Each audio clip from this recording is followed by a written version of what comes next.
I bought some pie tins the other day and I'm in love with these things. So I'm going to make some more pies. These ones are going to be like a pumpkin pie, but not in the traditional sense, because I'm going to make it like an Australian pie with a base and then it's going to be covered. So what I've got here is some butternut pumpkin, and I have no idea what this other pumpkin's called, but we got some of that as well.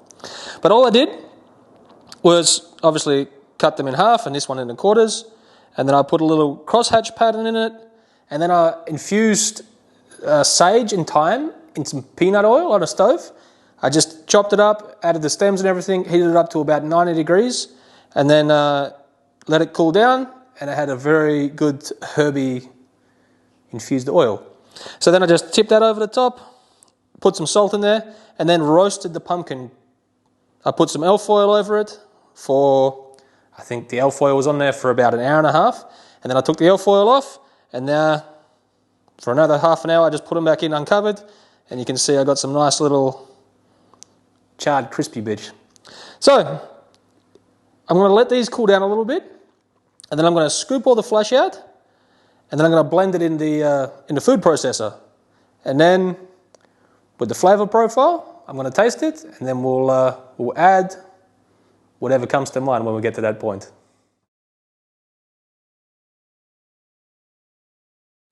Okay, as you can see, I've peeled out all the flesh of the pumpkins. If you get a little bit of skin in there like that, don't worry. It's actually a good thing. Also, all the good baking juices I collected in the bottom of the pan when I was roasting it, you want to keep that, because that is some sweet goodness right there. Okay, so now I'm just going to load it into the food processor here. And with this amount, we'll have to probably do it in a couple of batches, but essentially I'm going to blend it up, I'm going to have a little taste, and then I'm going to see how I want to go with it from there. I'm not exactly sure of what I'm going to add to it yet, but... also, this is the herb oil that I added to the pumpkin before I roasted it. It's just sage, thyme, and I heated it up in some pumpkin oil, and now it tastes super herby. It's actually pretty good, so I actually might add a little bit more of that, and yeah, we'll just see how it goes from there. So once you got it all loaded in there, one thing when you're blending up something hot or food processing something, make sure you don't keep everything contained in there. Make sure you have some sort of vent so the steam can escape, and then you won't have any problems. So we're just going to blend this up, probably pulse it a couple of times, and then we'll see how it goes. Don't forget to scrape down the sides every now and again to make sure it mixes in properly.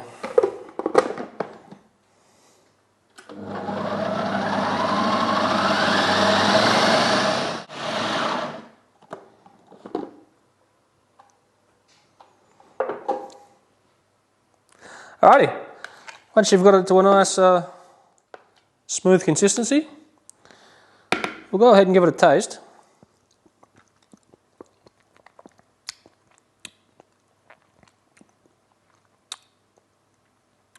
Okay, right now I'm going to add some garlic and some goat cheese.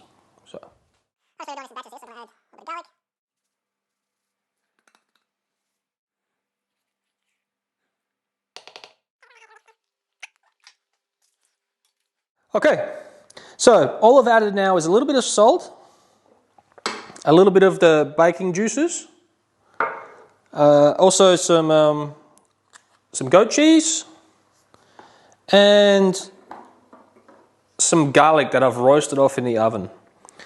So now we'll give this a bit of a whiz back up, and then we'll taste it again and see how it is. If I can get the lid on. Yeah. At the moment, I'm getting pumpkin soup, which I don't really want. I don't want that. So I might cut up a bit of fresh sage and add that into it. Alrighty, so a bit of fresh sage. I just roughly chopped it up, and a splash of balsamic vinegar we're going to put in. Okay. Alright, we'll whiz this up and then we'll see how it is then. Alrighty, so I've put all the rest of the pumpkin in, and we've nailed down the flavour profile. I think anyway. So, what goes in is goat cheese. I'll put the rest of that back in. I'm going to mix the two of them together in the end anyway, so it should be alright. So, that goes in. Then the roasted garlic.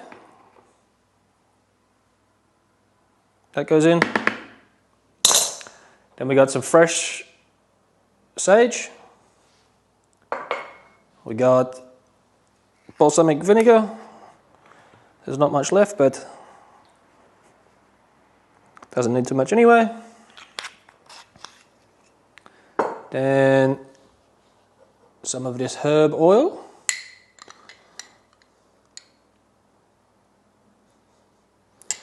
I'll put another one in.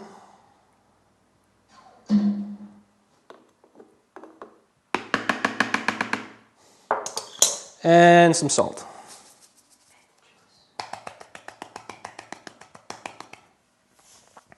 Now I'm going to blend this up and I'll see what the consistency is like, and if I need to, I'll add a bit more juice.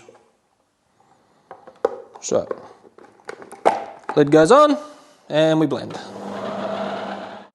Alrighty, and see I've got it all pureed together and transferred it into another bowl. Now, it's nice and smooth, it's not too thin. You want it a little bit, you don't want it too thin or too thick. I think, that's the right consistency there. So, I'm going to give it a final taste.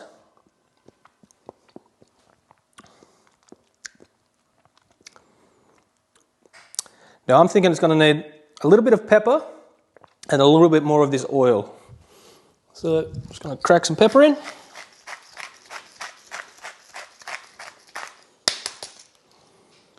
And a little bit of the oil. And we'll mix this in and then we'll give it one final taste, but I think that should be just about it for the seasonings. Okay, well, we've added everything, gave it a little mix, and I've already gave it a final testing, and it's exactly where I wanted it. It's very herby with sage and thyme, and I don't think I need to add any more salt, because when we finish the pies, just as we bring them out the oven, I've got to put a bit of flaky salt on the pastry. As you can see, I got some pre-bought puff pastry. Now, I know from past experience I get 3 pies out of one sheet. I just have to roll it out a little bit. So this one, these are my pie tins. So I put that down as my top, and then I know this size will be good for the base because you've got to kind of fit it into the sides. So I'm just going to roll it out. Usually I roll it out to the correct length first.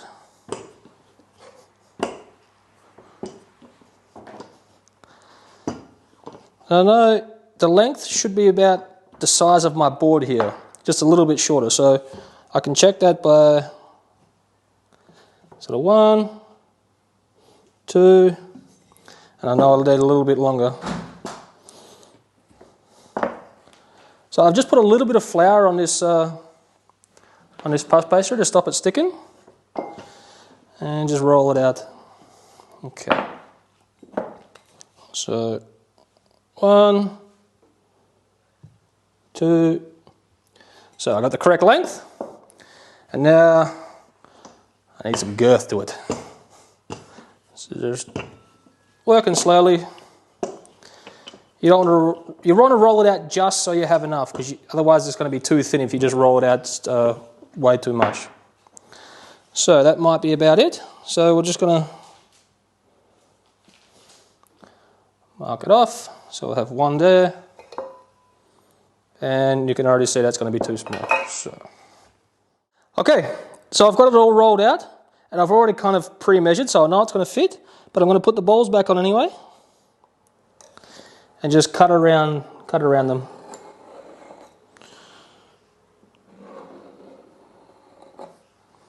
So cut that one, and put this one.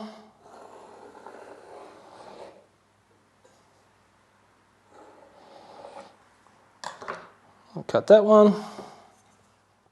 Alrighty. So, once you've got them all cut out there, you want to peel away the excess. Just a couple of them for now. All right, and I've already pre-greased a little bacon dish there. You just want to go ahead and lay this into.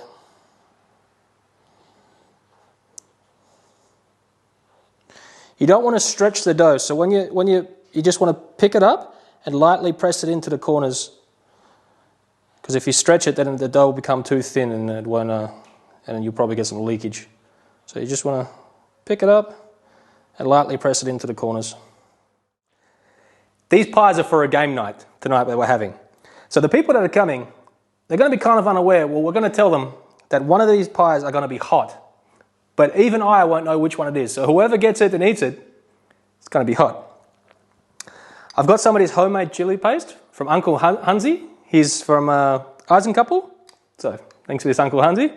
And we're going to put this stuff's quite potent, but we're going to put, I think, that much. Should be good. So I know these pies take about 4 to 5 big scoops. Yep, that looks about it. And yeah, this is going to be hot. So we'll mix that in. And then we'll just go ahead and pour that one into here.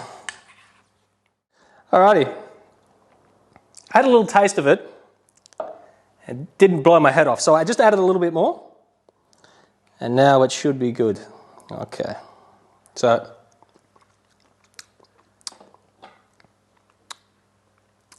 that's got a nice little hum to it. Alrighty. So to close these pies, it's fairly simple. Just get some water, rub your finger around the edge, and you lay the top on. And I like to go around and pinch the edges together and then go back with the fork. I just think it makes it gives it a much better seal. So I'm going to do that. Also, I have a son. He's about 5 years old. So when I make his, I'm going to actually add a little bit of pastry just on the top, so I actually know which one I can give him and not make sure he doesn't get this. Because, as I said, once I cook them all, I'll put them on a wire rack to cool, and then I'll leave, and then Rebecca will switch them around, so she won't know which one it is, and then I won't know which one it is. So I could also get this hot one. But that's just how it goes. So once you've got them pinched together, I like to get a fork, go back over them,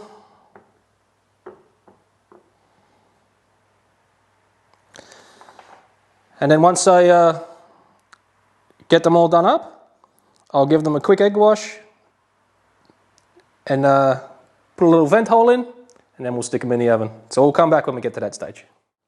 I've got a couple of them made up here. And this one isn't the chili one, so I've already put a little bit of pastry on top. Now, some people like to use egg on top of theirs, which I'm a fan of, and some people use milk, which I believe it doesn't give a good, nice shine and crisp to the top. So this is just an egg I've beaten well, and you just want to give it a light brush over the top. All right, once you've got them all a good brushing with egg, just go ahead and give them a little crisscross cut pattern. That's so the steam can vent and it won't explode on you in the oven. Okay, now these go into a preheated oven at 200 degrees with the fan on.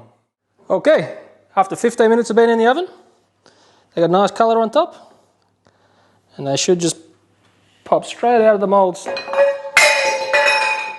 Also, drop the pie dish on your feet, because that's always a good thing to do. All right, so you take them out of the moulds, and then straight away, a little bit of flaky salt on the top, and then they're good to go. Okay, finished product.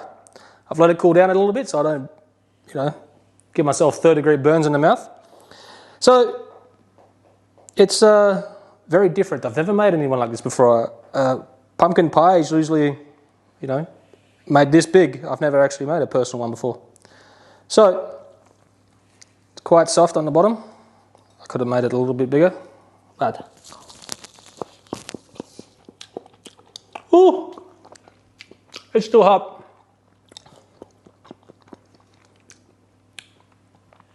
The filling inside is really good though. Super herby, sage, thyme, it's all there. I might have to let this cool down a little more, but the first taste was pretty damn good.